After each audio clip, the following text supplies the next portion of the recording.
guys, so today I'm going to be talking about the NYX Wonder Stick. Not entirely sure why they're calling it a Wonder Stick.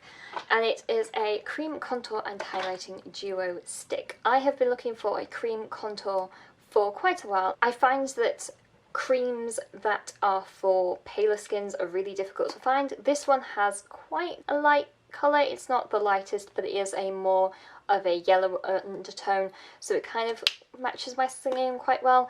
However, the other side of it is a very brown. There's very little orange in here, so it's really going to help my skin not look orange, which is a bit strange, the fact that this is more of a yellowy shade. I may have to not apply this as liberally, but that's kind of what we're doing today. We are going to contour my face with this Wonder Stick. I'm not going to use it all over my face, I will say, as the kind of like the classic Kim Kardashian contour where you contour and then highlight and then blend it all in, and you don't actually use a shade that is your natural skin colour. I do kind of know what I'm doing when it comes to highlighting. I mainly go around like a C shape, directly down the centre of my nose. The Wonder Stick actually comes with directions on it, which I am sort of ignoring. It is very obvious the fact that the pale shade isn't actually that different to my natural skin tone. That's why you cannot see this very well. Some people say suck in your cheeks, some people disagree with this. I personally don't really like sucking in my cheeks for this.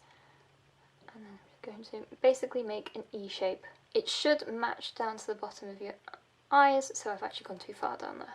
And then on the forehead, and just sculpt out the cheeks a bit more. Now I'm going to get a blending brush. And very easily start to just blend away. It is that simple.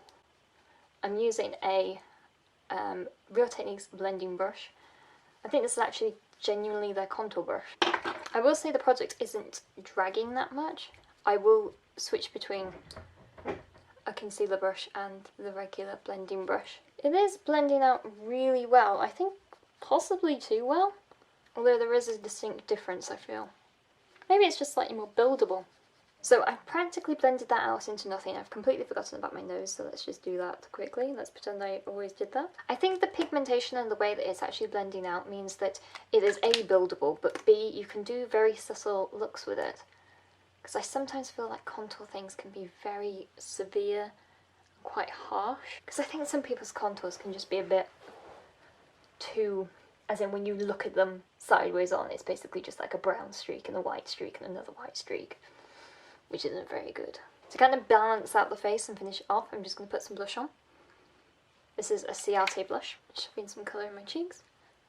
I do feel like, I don't know how well this is picking up on my actual film, but I do feel like there is this quite a nice shape that is happening, especially if I'm looking head on. I like the fact that this is adding colour, but it's not actually concealing, so you're still getting quite a bit of a naturalish glow. I think it's quite good if you're wanting a slightly more subtle contour shade, and this is probably one of the very few contours that I found that actually suits a much paler skin. Admittedly, I think that is a tiny bit too on the yellow side to be matched with this shade, but I think that the yellow blends out really nicely anyway, so you can't really tell, and it actually makes a vaguely nice contrast, because this is a slightly more neutral shade that's in the brown factor with very little orange in it. I find that sometimes when you have orange in the actual, when you actually have orange in the colour, it can make a pale face really, really orange, and sometimes if it's like if you're a pink undertone, it can just look completely wrong with your skin tone. Sometimes when I was first starting to cream contour, I would actually buy a foundation or a concealer that was several shades darker than my actual skin tone and use that instead of a concealing stick, and because that actually worked just as well and it is a great alternative, but it wasn't as nice of a shade as this one, which blends out really well. I hope you can see how nice this looks, because I think it looks good. It blends out to pretty much nothing, but I do like the fact that it's very soft and natural. So yeah, that is what I think of the NYX Wonder Stick. I know this hasn't been a very heavy base of how to actually properly contour.